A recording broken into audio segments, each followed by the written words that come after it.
My name is Aline G. Burnell. I'm 28 years old, and I used to believe that peace was proof of love. When there were no arguments, jealousy, or emotional scenes, I assumed a relationship was healthy. I did not understand that peace means nothing when only one person is working to preserve it. My boyfriend, Logan Pierce, and I had been together a little more than 2 years. Logan worked in public relations and seemed to live in permanent motion. He was bright, social, charming, and always standing near the center of every photograph. I was a software analyst. I liked schedules, quiet dinners, and knowing where I would be the following morning. Logan called me his anchor. At first, I thought it meant I made him feel safe. Later, I realized an anchor was also something he blamed whenever he wanted to move without consequences. The first warning signs looked like jokes. At a birthday dinner, Logan leaned across the table and fed cake to Jenna, a former girlfriend who now worked with his team. Everyone laughed when her fingers remained wrapped around his wrist longer than necessary. When we returned home, I brought it up carefully. That made me uncomfortable. Logan rolled his eyes. Jenna acts like that with everyone. She used to date you. That was years ago. He kissed my cheek. Not every woman speaking to your boyfriend is a threat. Relax. His confidence made me question myself. Most of the time, Logan still made life feel lighter. He danced in the kitchen while I cooked and left notes on my monitor saying, "Proud of you, genius." But the teasing gradually sharpened. "You color code your calendar, Aline. That isn't organized, it's clinical." He always laughed afterward, but I began hearing the contempt beneath it. Then came the late nights. Work drinks ended after midnight. Weekend gatherings included Jenna and people I had never met. Whenever I asked questions, Logan turned them into accusations against me. "If you don't trust me, what are we even doing?" I wanted to be secure and reasonable, so I let things pass. One night, Logan came home tipsy and laughed while removing his jacket. "You would hate how flirty Jenna gets when she drinks. She kept saying she wished her new boyfriend was as relaxed as I am." He said it like a compliment. When he saw my expression, he sighed. "It's harmless." That became his favorite word. Harmless. The final crack appeared during a weekend retreat at a resort 2 hours away. "Is Jenna going?" I asked. "Of course. She works with us." Logan wore the expensive cologne he normally saved for our anniversaries. His shirt was fitted, his hair carefully styled. "Don't look at me like that," he said. "Appearance matters in PR." I kissed his forehead and asked him to text when he arrived. He never did. The following morning, a coworker posted a group photograph. Jenna stood beside Logan with one arm wrapped around his waist. Logan leaned into her. Someone commented, "The power couple we always needed." Logan liked the comment. When he returned Sunday evening, he acted as though nothing had happened. "Jenna kept trying to dance with me," he said casually. "You would have hated it." "Did you dance with her?" His expression changed. "It was only dancing." Later, Logan fell asleep on the couch. His phone lit up beside him. A message from Jenna appeared across the screen. "Still thinking about that kiss. Don't pretend you didn't enjoy it." I photographed the message and placed the phone back exactly where it had been. When Logan woke, he smiled. "You're quiet." "Everything is perfect," I said. He kissed my cheek. "See? We don't have to fight about every little thing." The following weekend, Logan announced he was going out again. "Jenna might come," he added casually. "Please don't go if she's there." He stared at me. "What? You kissed her." His face hardened. "You went through my phone." I saw the message. "She kissed me. It was a drunken mistake." "You liked the comment calling you a couple." "You're acting insane." Then he screamed the sentence that ended everything. "I don't need your permission for anything, Aline." I nodded slowly. "Good." He looked confused. "Because you don't have it anymore." Logan believed it was another argument. He did not know that after he walked out, I would begin packing. The door slammed hard enough to rattle the frame. For several seconds, I stood in the middle of the living room and watched the walls settle back into silence. There were no tears, no anger, only clarity. Logan believed he had won another argument. He thought he would return later, offer a half-hearted explanation, and wait for me to apologize for making him feel controlled. He had no idea I was already finished. I moved through the apartment quietly, almost methodically. First, I packed my clothes, then my work equipment, books, camera gear, and the guitar I had barely touched since our relationship became consumed by Logan's social life. I removed every framed photograph of us. I took the furniture I had paid for, the coffee machine, and the kitchen appliances purchased with my money. I left everything that belonged to him. The apartment slowly became unfamiliar. Empty spaces appeared where our shared life had supposedly existed. By midnight, my belongings were stacked beside the door. I sat at the kitchen table and opened my laptop. The note took less than 5 minutes to write. Logan, you were right. You do not need my permission for anything. And I do not need to remain in a relationship where my boundaries are treated like a joke. I saw Jenna's message. I do not need explanations or apologies. When you return, you will not find me here. Take care of yourself. Aline. I folded the page and placed it beneath his favorite coffee mug. Then I left my key on top. A coworker named Marcus was moving overseas for 6 months and had offered me his small furnished apartment. I had never imagined accepting. That night, it became my escape. The place was quiet, sparsely decorated, and slightly too cold. But when I locked the door, the key belonged only to me. I turned off my phone. The following morning, the messages began. Where are you? I came home and everything is gone. You cannot just leave over one mistake. Call me. We need to talk. Then Logan sent a photograph of my note. So that's it? You write a letter and disappear? That is not mature, Aline. It is cowardly. I stared at the message and felt nothing strong enough to answer. Several hours later, his tone softened. I never meant to hurt you. Jenna kissed me first. I didn't push her away quickly enough. It wasn't something I planned. Still, I remained silent. By the third day, panic replaced defensiveness. I cannot sleep. Everyone at work knows something happened. Jenna is avoiding me now. That message made me pause. The woman Logan had defended so fiercely had apparently lost interest the moment his relationship ended and the situation became inconvenient. I read the message twice. Then I put my phone down. 1 week later, someone buzzed the intercom at Marcus's apartment. I was expecting a package. Instead, Logan's voice came through the speaker. Aline, it's me. I froze. I know you're there, he continued. Your car is outside. I pressed the talk button. What do you want? Please open the door. I need to explain. You already explained. No, you wrote everything and disappeared. I never got the chance to say anything. You told me you didn't need my permission. That was said in anger. I'm giving you the freedom you demanded. Silence followed. Then his voice became smaller. You're really doing this? I already did. I released the button. Logan stood outside for several minutes. He knocked, called my name, and tried the intercom again. I did not respond. Eventually, he left. The nights afterward were not easy. Silence has a way of forcing memories forward. I remembered every warning I had ignored, every joke that contained contempt, and every time Logan accused me of insecurity, so he would not have to answer a simple question. But I did not regret leaving. I started rebuilding through routine. I returned to the gym. I played guitar again. I brought my camera on weekend walks and photographed places I had passed 100 times without truly seeing. Slowly, I began recognizing myself. Then, 1 month after I left, Tessa contacted me.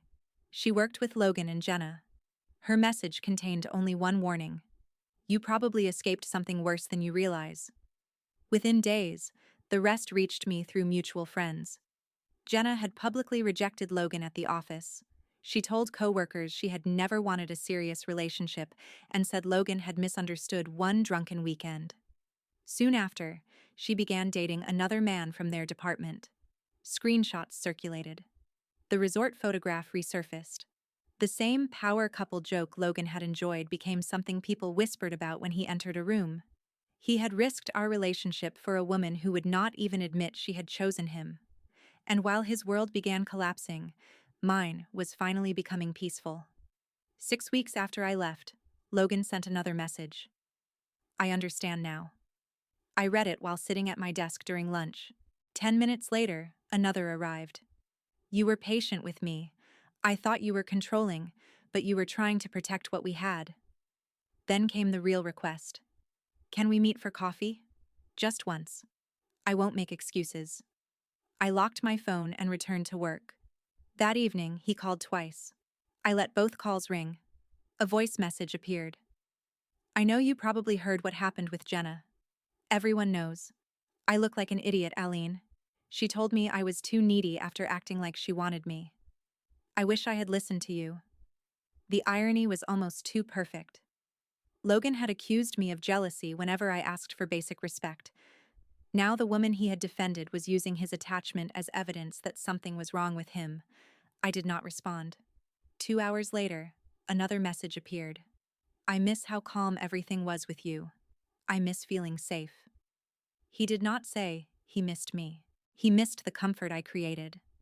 The rent paid on time. The quiet apartment. The person who absorbed his chaos without demanding accountability. Then came a voice note. His voice sounded smaller than I remembered. I messed up. I know that now. I thought freedom meant doing whatever I wanted without explaining myself. All I got was confusion and humiliation. You didn't even yell when I hurt you. You just left. I never thought you actually would. That sentence stayed with me. He had never believed I would leave. My loyalty had become so predictable that he considered it permanent, regardless of how he behaved. 2 weeks later, he contacted Marcus. Marcus called me afterward. Logan wants me to convince you to meet him. He should be speaking to a therapist, not recruiting messengers. Marcus gave a low whistle. You're really finished. I was finished when he told me my boundaries required his permission. I thought that would be the end. Then I attended a mutual friend's engagement party. I knew Logan might be there, but I refused to give up another room because of him. The party was held in a rooftop event space overlooking the city. I was speaking with several old friends near the bar when I heard his voice behind me. Aline. I turned. Logan looked different. Not dramatically ruined. Just drained. His face had lost the easy confidence that once made every insult sound like a joke. You look good, he said. Thank you. I mean it. You look happier. I am. His smile faded slightly. Can we talk privately? 1 minute. We stepped away from the crowd.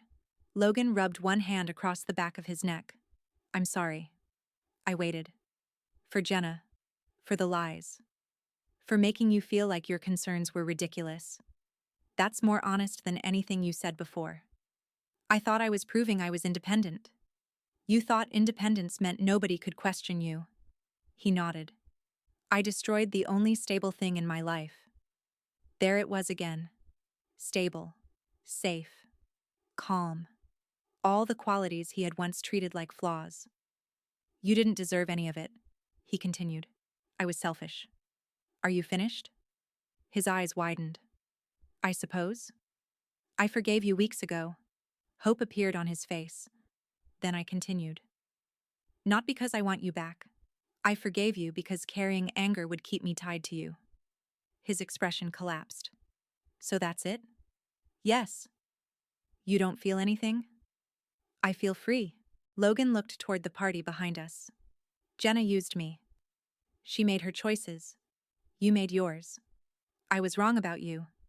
You were wrong about what love allows. His lips trembled. I wish I could undo it. You cannot. I gave him a small, genuine smile. You were right about one thing, Logan.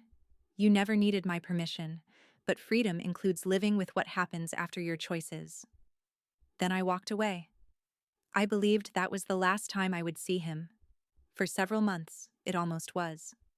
I found a permanent apartment, received a promotion, and began spending more time with a man named Daniel Foster. Daniel was quiet without being distant, confident without needing an audience, and kind in ways that required no performance. We cooked together. We took photographs on weekend trips. He listened when I said something made me uncomfortable instead of treating the conversation as an attack. 6 months after I left Logan, Daniel and I were finishing dinner at my apartment when someone began knocking. Not casually. Repeatedly. I opened the door only far enough to see the hallway. Logan stood there with red eyes and shaking hands. Then he noticed Daniel's shoes beside the couch. His expression changed. "You're seeing someone?" "Yes." "Already?" "It has been 6 months." Logan stared past me into the life he no longer belonged to. And I knew his apology had never truly been about understanding what he had done. It was about believing I would remain available when everything else failed. Logan remained in the hallway, staring at Daniel's shoes as though they were proof of a crime. "You moved on," he said. "Yes." His eyes returned to mine. "I thought you said you forgave me." "I did." "Then how can you be with someone else?" The question was so revealing that I almost laughed. Logan still believed forgiveness meant restoring his access to me. In his mind, letting go of anger should have returned everything to the way it was before. "Forgiveness does not erase consequences," I said. Daniel appeared behind me but remained several feet away. He did not interrupt or attempt to take control of the situation. He simply stood there, so I knew I was not alone. Logan noticed him. "Can we speak privately?" "No." "Aline, please. I drove across the city because I needed to tell you the truth. You already apologized." "Not for everything." He took a shaky breath. "Jenna told people I was just something she used to make another guy jealous. She bragged that I was easy because I was desperate for attention." "That sounds painful." His face tightened at my calm response. "That's all you have to say? What do you want from me?" "I want you to understand that I finally know how you felt." "No, Logan. You know how rejection feels. That is not the same as understanding what you did to me." He stared at the floor. "I lost my job." "I heard. My friends barely speak to me." "That is unfortunate. I had to move in with my sister." Each confession sounded like another reason he expected me to rescue him. Then he looked at me with wet eyes. "You were the only person who truly cared about me." "I cared about the man I believed you were." His jaw tightened. "You do not have to be cruel." "I am not being cruel. I am refusing to lie so you can feel better." Logan glanced toward Daniel again. "So he is better than me?" "This is not a competition." "It feels like one." "That is because you still think relationships are about winning attention." Daniel finally spoke. "She has asked you to leave." Logan's expression changed. "This has nothing to do with you." "It has everything to do with respecting her answer." For a second, I expected Logan to become aggressive. Instead, his shoulders collapsed. He looked smaller than the man who had once screamed that nobody could tell him what to do. "I made one mistake," he whispered. "No. You made a series of choices. I can change." "Then change for yourself. We could fix this." "There is no we anymore." His eyes searched my face. "You really feel nothing?" I thought carefully before answering. "I feel relief." The words landed harder than anger would have. Logan stepped backward. "I just wanted to tell you I was sorry." Apology accepted. Hope flickered again. Then I continued. "Now go live with what happened." He remained there for several seconds, waiting for some trace of the woman who once softened every boundary to protect his feelings. That woman was gone. Finally, Logan looked toward Daniel. "I hope you treat her better than I did." Daniel did not respond. I held Logan's gaze. He already does by listening when I speak. Then I closed the door. On the other side, I heard Logan release a broken breath. Daniel waited until the hallway became silent before turning to me. "Are you okay?" "Yes." "You do not have to pretend with me." "I'm not pretending." That realization surprised me. 6 months earlier, seeing Logan in pain might have made me question everything. I would have wondered whether refusing him made me heartless. Now I understood that sympathy did not require surrender. Daniel and I finished dinner, although the food had gone cold. He did not interrogate me about the past. He asked what I needed. "Nothing," I said. Just stay. So he did. Months passed. Logan disappeared from our shared social circles. His accounts went quiet, and mutual friends stopped mentioning him. My life continued moving forward. I received another promotion, bought a reliable car, and joined a photography group that traveled on weekends. Daniel and I built something steady without treating steadiness like a weakness. Then, one afternoon, I saw Logan at a coffee shop. He sat alone in the corner, scrolling through his phone with an empty expression. Our eyes met. For a moment, neither of us moved. I ordered my coffee. When I passed his table, he said my name softly. Aline. I stopped. You look happy. I am. He nodded. Good. Take care, Logan. That was all. No final argument. No dramatic revenge. I walked out carrying my coffee and felt nothing pulling me back. That was when I understood that closure was not hearing him suffer or watching his life collapse. Closure was realizing the person who once had the power to destroy my peace had become someone I could pass without slowing down. A few weeks after the coffee shop, life settled into something I had almost forgotten was possible. Normal. Not the kind of normal Logan used to promise after every argument, where I was expected to pretend nothing had happened. A different kind. The kind where my phone stayed quiet because nobody was lying to me. The kind where I came home and knew exactly who would be waiting. Daniel and I never rushed our relationship. Neither of us needed grand declarations. We built it the slow way. Weekend grocery trips. Long walks after work. Photography drives where we'd stop simply because the evening light looked beautiful across an empty field. Sometimes we'd sit in complete silence for 20 minutes, and it never felt uncomfortable. I realized something strange. For years, I had confused emotional exhaustion with passion. I thought love was supposed to be unpredictable. Now I understood that peace was not the absence of emotion. Peace was the absence of manipulation. Work continued improving too.